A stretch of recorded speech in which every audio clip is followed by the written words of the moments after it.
Gising na pala ang anak sa mayaman. Mabuti nagising pa kayo. Tanghali na naman ang bangon ninyo.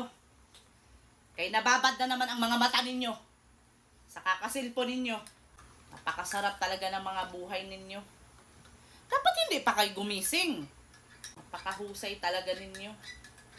Pagkagising ninyo, lalamon na lang kayo. Tapos ngayon maghahanap na ng kakainin. Kaya nagutom na. Sarap talaga ng buhay ninyo.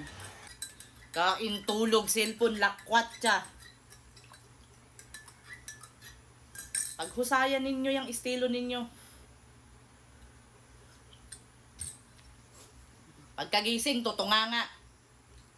Oh, ba't nagtunganga ka pa? Hindi ka pa kakain? Senyora, kain na. Kaya kawawa ka naman kung magutom ka dyan. Nakakahiya naman sa inyo kapag magutuman kayo.